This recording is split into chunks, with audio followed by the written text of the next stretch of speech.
Hi guys, it's me again, and this one it is going to be a quick video.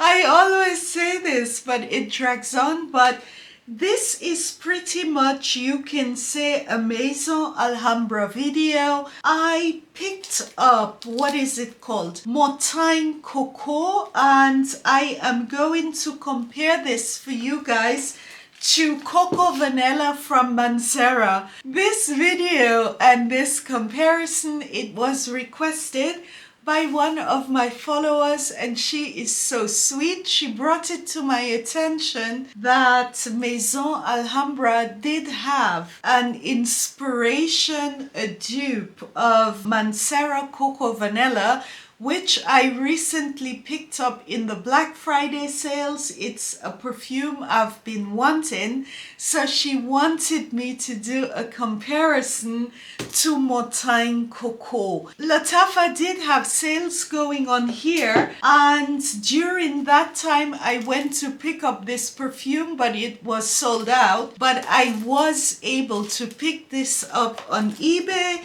It is one of the older fragrances by Middle Eastern perfume standards from Maison Alhambra. It came out in 2022. Also, I will be giving you guys a follow-up on Eclat de Lune and also on Camille. And I have both or more of the fragrances that they are supposedly inspired by, so I'm just going to let you guys know if they are close inspirations and my thoughts about those when comparing the perfumes. So I will start with Montaigne Coco, which is inspired by Mancera Coco Vanille. Guys, I do love Coco Vanille. I have wanted this for a long time. This is a beautiful perfume, and this is the Montaigne Coco from Maison Alhambra. This is not a first impressions. I have tried both of those perfumes on my wrist, on testing strips, and these two perfumes are very, very similar. It is the same. They are interchangeable. And I do believe when I did do my Black Friday video showcasing the perfumes that I did get, I do believe one or two other people did mention Montaigne Vanilla. The only difference that I could discern between the two fragrances is that Coco Vanilla from Mancera, it is a bit more dense. It is a bit of a creamier formula. However, the two perfumes, they do smell the same. Montaigne Coco, this one, it is a little bit of a thinner formulation. However, it opens up a bit more. It has more sillage. I wouldn't say it is stronger, but it opens more. It has a bigger presence than Coco Vanilla. The notes are lemon, the top notes. In the heart note, there is Turkish rose. The base, it is vanilla, it is cedar, and it is white musk. When I was testing these two perfumes together, I really had to write the names on a testing strip, which is what I am doing again. Yeah, because you can't tell these two perfumes apart. I mean, when it is sprayed in the air, the opening, it is a clone. It is so very close. It is just this airiness of Montaigne Coco. As I said, it is the difference in the two fragrances. I wouldn't say that Montaigne Coco, it has a lot more lasting power than Coco Vanilla. It is just more explosive. It has a nice floral opening with this Turkish rose and also the lemon. The rose note, it is very pronounced in the opening of the perfume, and then it tones down a bit, and then comes this very rich vanilla and this coconut note. It is beautiful. This is a very nice fragrance. Honestly, I can say that I have two of the same perfumes. This is not very expensive. I did pick this up on eBay. It was about 19 euros. On the Lattafa website, it is even cheaper. The next one I would quickly like to touch upon. It is Camille from Maison Alhambra. Guys, I have read on a few blogs and someone mentioned it also to me that Camille is supposed to be inspired by Gabrielle from Chanel.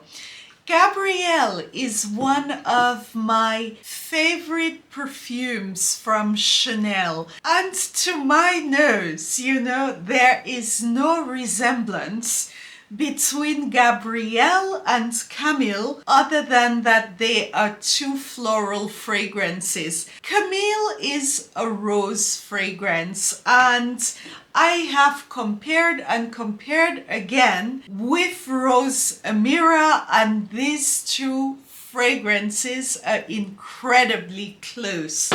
I mean, I cannot imagine that Camille, let's say it has not macerated, would ever muff into Gabrielle. I also have here, this is Gabrielle Essence. I also have many samples of the Gabrielle Eau de Toilette and also the Eau de Parfum. There is not much of a similarity, if anything at all. Gabrielle, it is a floral fragrance. It has quite a strong dose of citrus. I was a bit taken back by what I have read, and I compared the two. This is a rose fragrance. For those of you who have been following this channel for a long time, you have heard me crooning on and on about Gabrielle because I do love this perfume, and I also think it is one of the fragrances from Chanel which is highly underrated. My next love from Chanel, it is number 19. This is an iris perfume and I love it in the spring. Spring is not spring for me without Chanel number 19, and Gabrielle, it is an all year fragrance. I would be very dishonest if I would say to any of you, if you went out and bought Camille, you would get Chanel Gabrielle. This would be doing you a disservice, and I would never do that. Camille, it is a beautiful rose fragrance. I love Amira to bits, and I equally love Camille. I mean, I don't think I needed both of these fragrances because they are so close. And also I did compare Camille to dupes. It is the Eau de Parfum, not Camille, Rose Amira to dupes, the Eau de Parfum. They were in the same genre of perfumes. So if you are wanting to know what Camille smells like, but the comparisons that I have made, the two are very close. I do not know if it is an accident, but it is not this one. Guys, the next one that I am coming back on, that I am totally smitten by, it is Eclat de Lune. It is, and it is true, one of my followers pointed it out to me, that this has the same DNA as Givenchy L'Interdit. And you guys know I am a big fan of Givenchy perfumes, especially the older ones. So I did compare Eclat de Lune to all of the versions of L'Interdit that I do have. I compared it to L'Interdit Intense, which is my favorite version of L'Interdit. If you are looking for a sexy vanilla, a date night fragrance, this is a beautiful perfume, and I love this in the fall. It is, for me, the best from L'Interdit. I do not like the original L'Interdit Eau de Parfum, and I find it to be a little bit pulling dated, but I never liked it ever. But I loved the Eau de Parfum, the reformulation that they did come up with. I think this was about 4 years ago. I wanted to pick this up, but I keep getting samples. So I have not picked this one up. This was also compared. And I have a lot of samples of L'Interdit Rouge. This one, for me, it was a no-no. This was like cough syrup. The next one I compared it to, it was L'Interdit Tuberose Noir. This is a gorgeous version flanker of L'Interdit, and this one has a coffee note in the heart. This one, these bottles, yeah, they are limited edition. There are still some available here in the perfumeries, and I have noticed they just came out with L'Interdit Absolu. Yeah, I had quite a few L'Interdit fragrances to compare Eclat de Lune to. This one, it does have L'Interdit DNA, but I compared it to all of these fragrances. It was not any of them, and it is definitely not the Eau de Parfum. Guys, I love Eclat de Lune so much, and my take on this is that, is it inspired by L'Interdit? You can say there is L'Interdit's signature in here. It's a good L'Interdit. It is a younger L'Interdit. From what I could see, if this is L'Interdit, yeah, it is. It has L'Interdit DNA. It is almost like the vanilla in here. It is a bit like the L'Interdit Intense, yeah? But this one, it is a white floral. It has a strong white floral heart. So it has tuberose in here. The tuberose, it is nice, creamy, present. So it is not tuberose noir, because tuberose noir, it has a good dose of coffee, which makes it very sexy.